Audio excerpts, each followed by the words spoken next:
नमस्कार दोस्तों, चंद education for you के ऑनलाइन क्लासेस में आप सबका हार्दिक स्वागत है। दोस्तों, आज का हमारा टॉपिक है मनोविश्लेषणवाद का सिद्धांत, जिसका श्रेय सिगमंड फ्रायड को जाता है।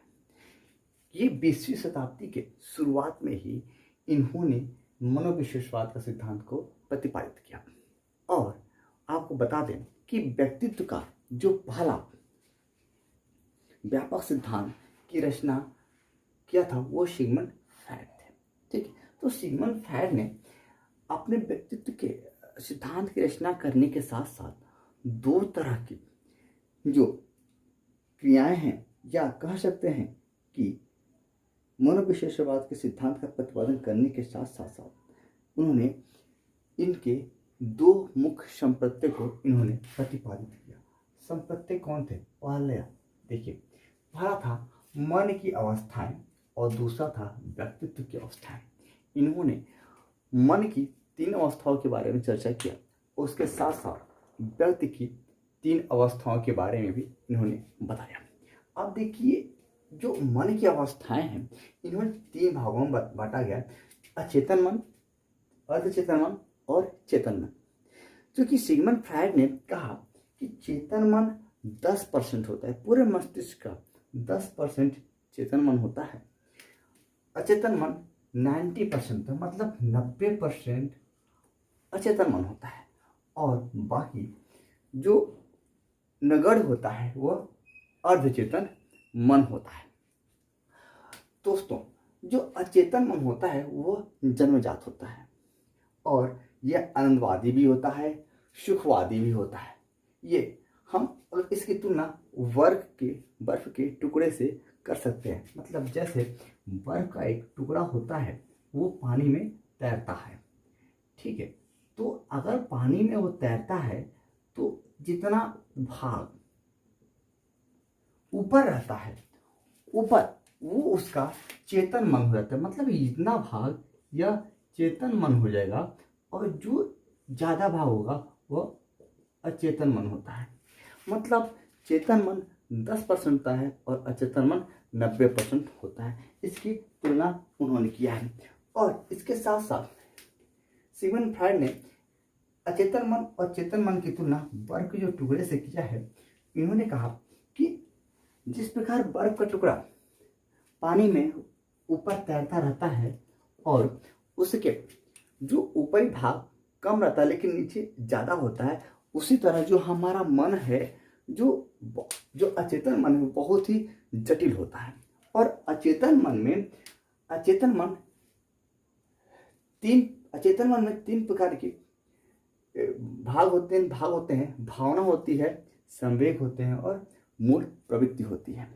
तो जो भावना होती है, भावना को हम विचारों का आंतरिक रूप कह सकते हैं। जो ये विचार हैं, ठीक है, ये विचारों का आंतरिक रूप इसे कह सकते हैं। मतलब जो हमारे मन में जो विचार आते हैं वो हमारी भावना हो जाती है।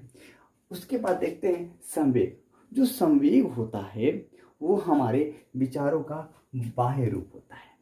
मतलब हमारे अंदर कोई विचार आया और उसे हमने प्रकट कर दिया, तो हमारा क्या होएगा? वो संवेग हो जाएगा। तो कह सकते हैं कि विचारों का आंतरिक रूप तो भावना होता है, लेकिन विचारों का जो बाह्य रूप होता है,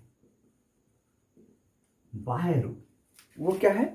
जो हम प्रकाशन करते हैं, प्रकट कर देते हैं, वो हमारा संवेग होता है। और उसके बाद मूल प्रवृत्ति होती है।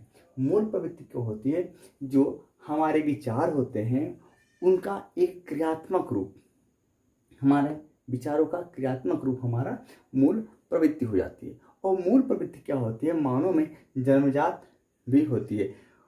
सिगमंड फ्रायड ने मूल प्रवृत्ति को, जीवन मूल प्रवृत्ति को 2 भागों में बांटा है। पहला जीवन मूल प्रवृत्ति हो गई और दूसरा हो गया मृत्यु मूल प्रवृत्ति।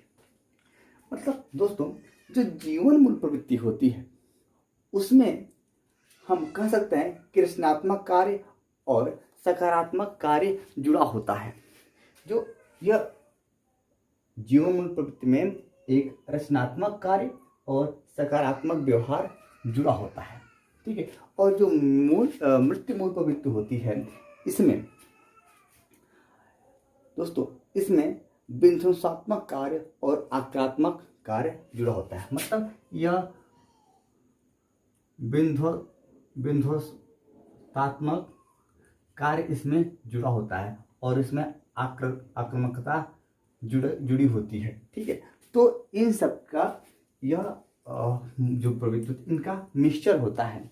इसके साथ ही साथ सिगमंड फ्रायड ने एक और मूल प्रवृत्ति के ऊपर चर्चा किया है, जो उन्होंने कहा है कि इसके साथ साथ जो आपकी होती है, जो मूल प्रवृत्ति होती है, वो हमारी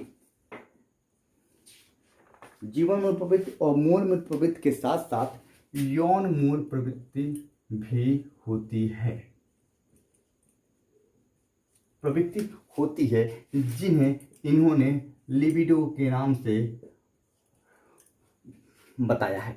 मतलब लिबिडो जो होती है यौन मूल प्रवृत्ति होती है, जो मनुष्य के मानव जाति के प्रजनन के लिए यह मुख्य रूप से भूमिका अदा करती है।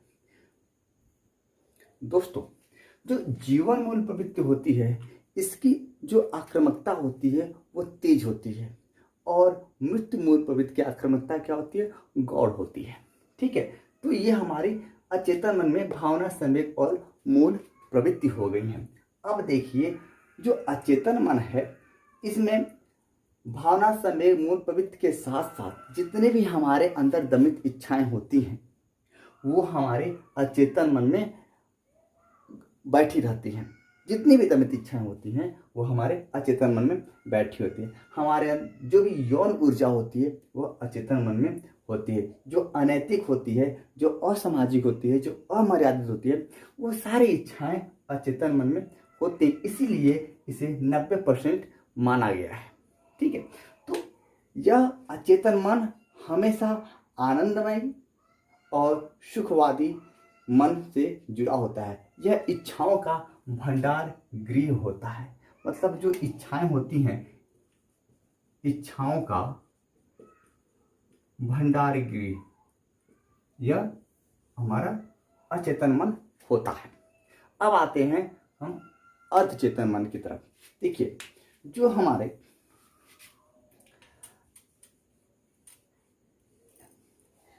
हमारा अर्धचेतन मन होता है, वो क्या चेतन मन और अचेतन मन के बीच की कड़ी होता है। मतलब अर्धचेतन मन वास्तविकता या समय का ज्ञान रखता है। मतलब ये अर्धचेतन वास्तविकता से संबंधित होता है। जो वास्तव में हो रहा है, जो कार्य हो रहा है, जो सामने देखता है, उसे ही वह स्वीकार करता है। मतलब हम एग्जाम हॉल में बैठे हैं और अगर परीक्षा का एग्जाम प्रश्न जो पूछा जा रहा है, वो वास्तव में जो क्या है, क्या पूछ रहा है, उसी पर वह केंद्रित होता है, और जो आता है वो वही पे केंद्रित करके अपना ज्ञान को, अपने मन को जगाता है। उस हिसाब से वो कार्य करता है। अर्धचेतन मतलब वास्तविकता से वह संबंध रखता है। ठीक है, इसीलिए इसे के चेतन मन और अचेतन मन के मध्य का भाग कहा गया है। अब देखिए दोस्तों, आते हैं चेतन मन पे। चेतन मन क्या होता है? यह अर्जित होती है। हाँ, देखिए, अर्धचेतन मन भी अर्जित होती है, और जो अचेतन होता है वो जन्मजात होती है। ठीक है, चेतन मन चूंकि मस्तिष्क का 10% होता है, तो 10% होने के कारण यह अर्जित होती है। इसे वर्तमान समय का ज्ञान होता है। मतलब वर्तमान समय में क्या करना चाहिए वो इसमें होता है। और अचेतन मन बच्चों में समाजीकरण की भूमिका को निभाता है। जो समाजीकरण की भूमिका होती है वह चेतन मन में होता है, और यह संस्कारवादी होता है, नैतिक मूल्यों का भंडार गृह होता है। यह अचेतन मन की तरह नहीं होता है कि हम सारी इच्छाओं को पूर्ति करेंगे। चेतन मन जब भी करता है तो अपना संस्कारवादी बात करता है कि लोग क्या कहेंगे, समाज क्या कहेंगे, और समाज के अनुसार ही वो कार्य करता है। ठीक है, तो सिगमंड फ्रायड ने मन की 3 अवस्थाओं के बारे में बताया है कि चेतन मन 90%, अचेतन मन 10% और अर्धचेतन मन चेतन और अचेतन मन के बीच का भाग होता है। ठीक है, अब आते हैं दोस्तों व्यक्तित्व की अवस्थाओं के तरफ कि सिगमंड फ्रायड ने व्यक्तित्व के जब इन्होंने बारे में बताया तो उन्होंने व्यक्तित्व की भी 3 अवस्थाओं के बारे में इन्होंने बताया। पहला देखते हैं ईद, जो ईद होती है। ईद क्या होती है? ये जन्मजात होती है। कहते हैं ना ईद, ईदम हो गया, तो ये जन्मजात आनुवंशिकी होती है ईद के अनुसार। और यह ईद जो होती है इच्छाओं का भंडारगृह होता है।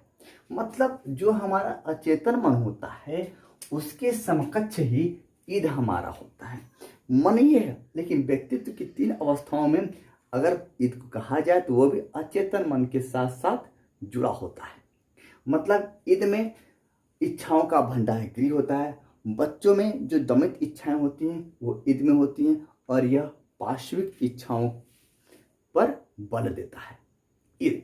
ठीक है, तो ईद हमारा जो भी दमित इच्छाएं होती हैं वो हमारे ईद में होती है और ये रेफरी का कार्य भी करता है कि कहाँ जाए कहाँ नहीं जाए, वो सब कुछ ईद रेफरी, मतलब रेफरी जो कार्य करता है खेल के मैदान में वो कार्य हमारा ईद करता है। अब देखते हैं ईगो। दोस्तों ईगो क्या है? ईगो जो हमारा है व्यक्ति का घनिष्ठ मित्र होता है। वो व्यक्ति को बचाने का कार्य करता है, वास्तविकता से संबंध रखता है। मतलब ईद और जो तीसरा है सुपर ईगो, उसके बीच का यह कड़ी होता है कि ईद कहता है हम अपनी इच्छाओं की पूर्ति करेंगे, चाहे इन केन प्रकार जो भी करना पड़े हम करेंगे। तो सुपर ईगो कहता है बहुत ही आदर्शवादी होता है। जिस तरह से हमारा चेतन मन होता है उस तरह से हमारा सुपर ईगो होता है।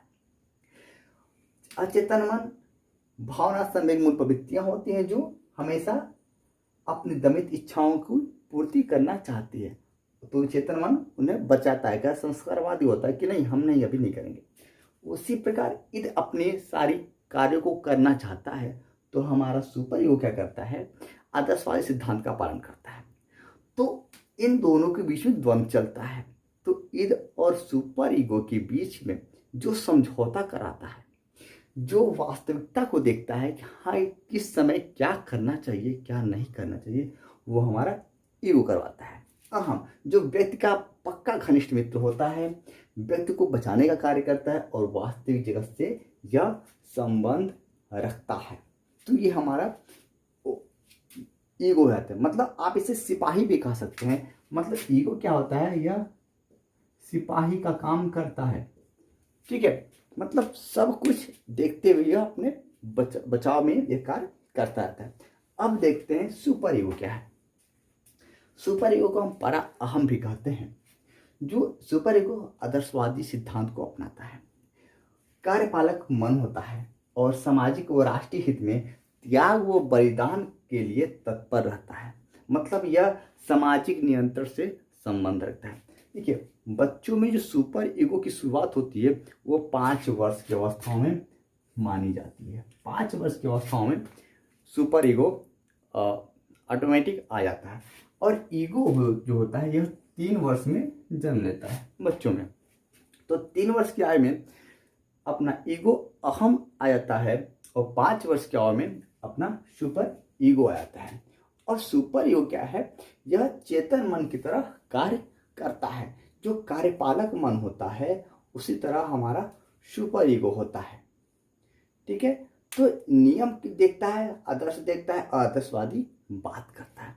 तो ये थी हमारी सिगमंड फ्रायड के व्यक्तित्व की अवस्थाएं और ये मन की अवस्थाएं। अब देखिए सिगमंड फ्रायड ने इसके साथ साथ मनुष्य के जो अचेतन मन का अध्ययन उन्होंने किया, तो उन्होंने कहा कि सबसे अधिक आप अचेतन मन को ही का ही अध्ययन करिए, ताकि अचेतन मन में सभी बात आ जाती है और अचेतन मन से ही हम व्यक्तित्व को समझ सकते हैं। ठीक है, तो अचेतन मन के साथ साथ इन्होंने अचेतन मन के अध्ययन के जानने की इन्होंने 3 विधियां बताई हैं। देखिए 3 विधियां क्या हैं जो अचेतन मन को अध्ययन करने के लिए इन्होंने बताई हैं। तो 3 इन्होंने विधियां बताई हैं। पहला है प्रक्षेपण विधि,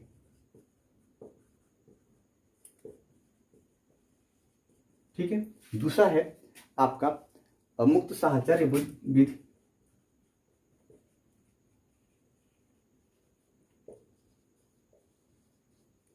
ठीक है। और तीसरा आपका है स्वप्न विश्लेषण विधि।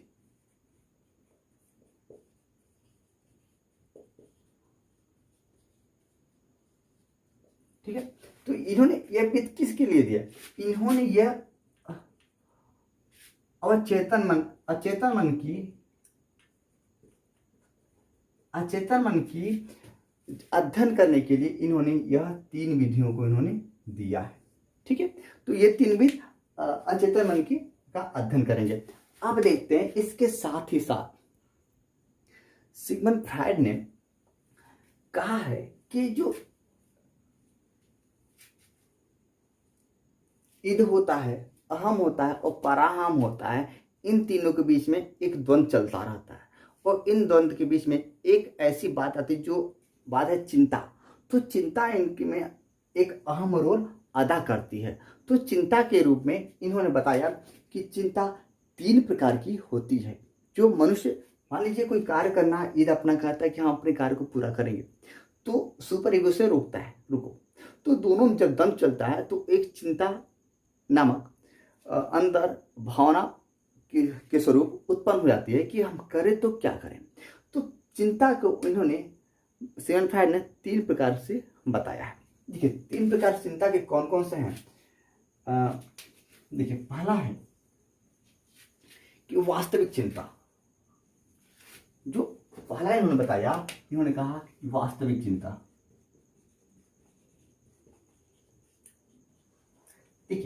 ठीक है, किसका ये? ईद अहम और परा अहम के बीच में जो द्वंद्व चलता है, ठीक है, जो उनके बीच में समायोजन की बात होती है, तो समायोजन के अंतर्गत एक चिंता उभर कर सामने आती है। उसी को उन्होंने कहा कि एक वास्तविक चिंता होती है, दूसरा होती है तंत्रिकागत चिंता।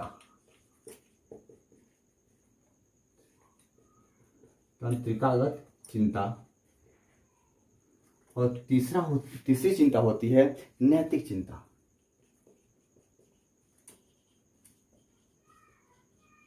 ठीक है दोस्तों, तो जो वास्तविक चिंता होती है, वास्तविक चिंता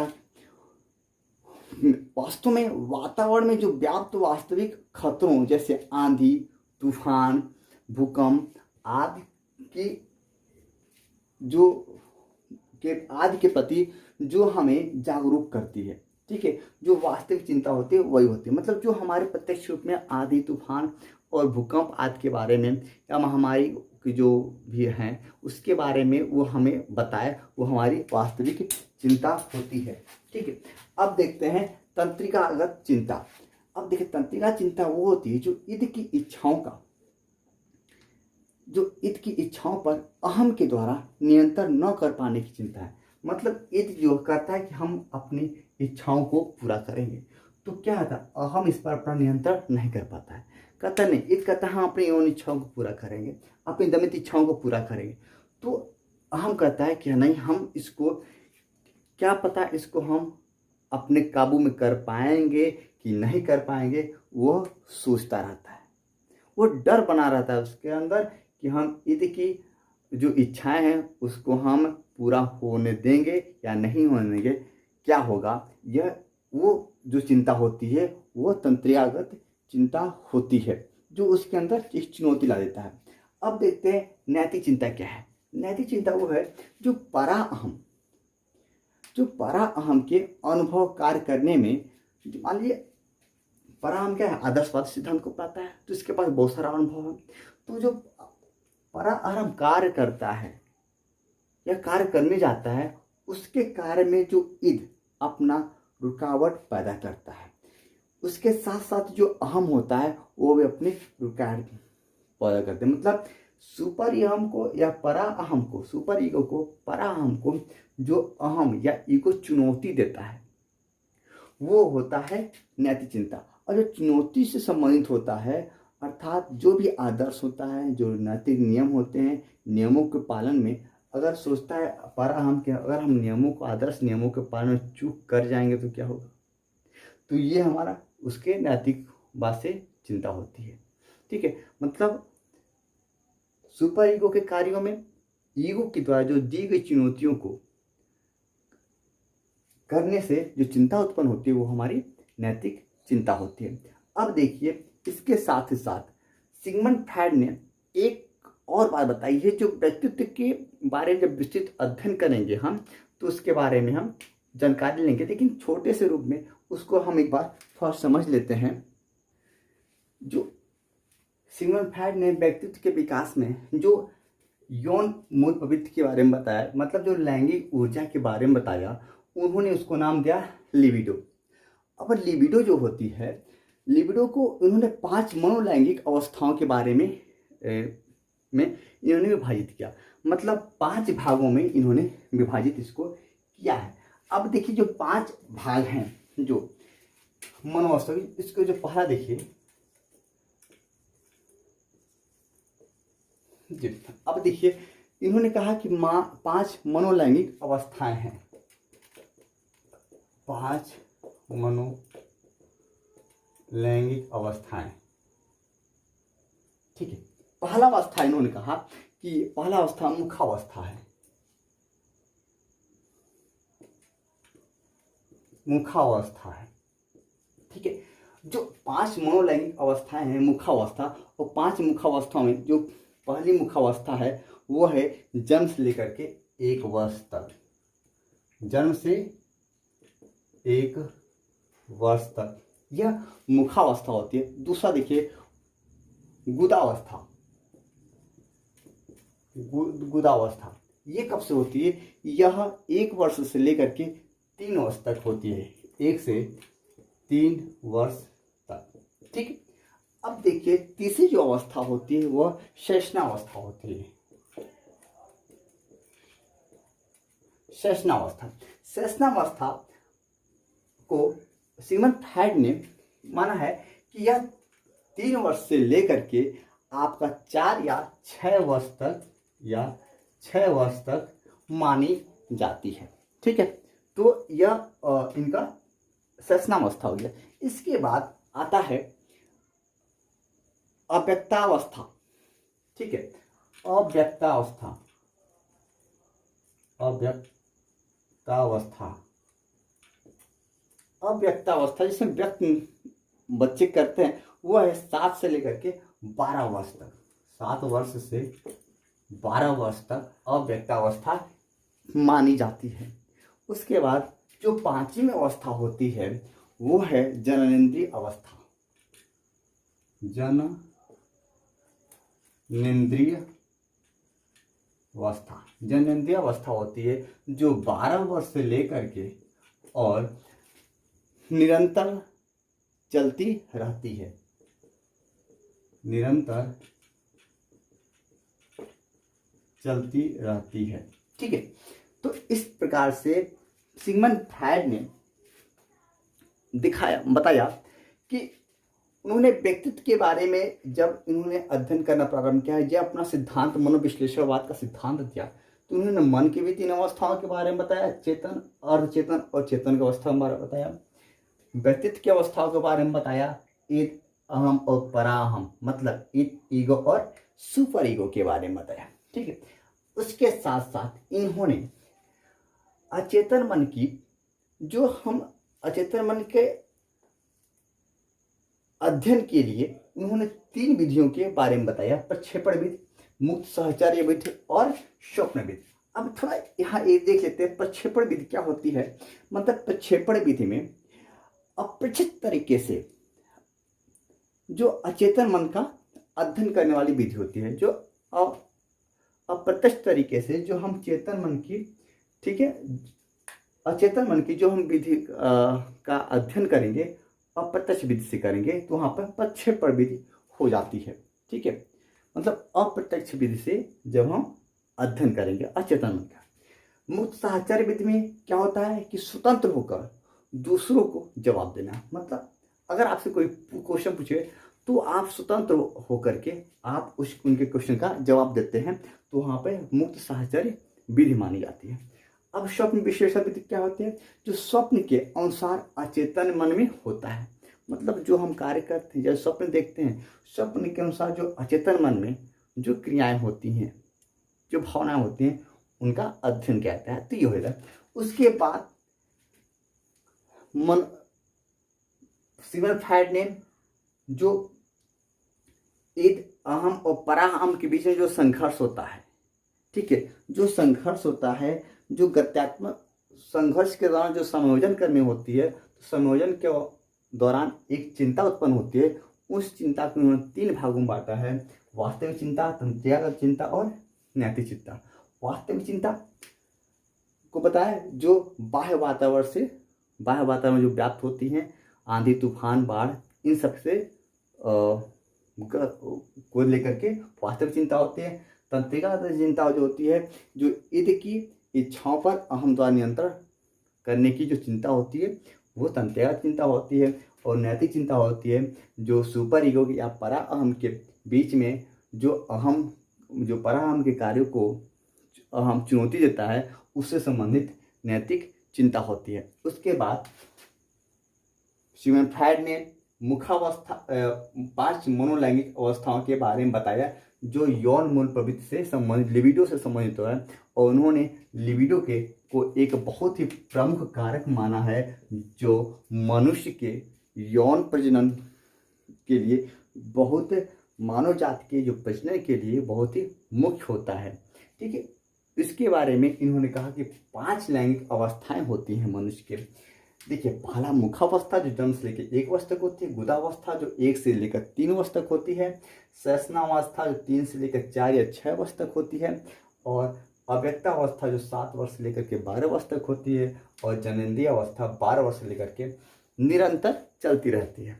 ठीक है दोस्तों, तो ये था हमारा मनोविश्लेषणवाद का सिद्धांत। मिलते हैं अगले टॉपिक में, अगले वीडियो में एक नए टॉपिक को लेकर के। ठीक है, अगर वीडियो पसंद आए तो शेयर और लाइक जरूर करिएगा। धन्यवाद।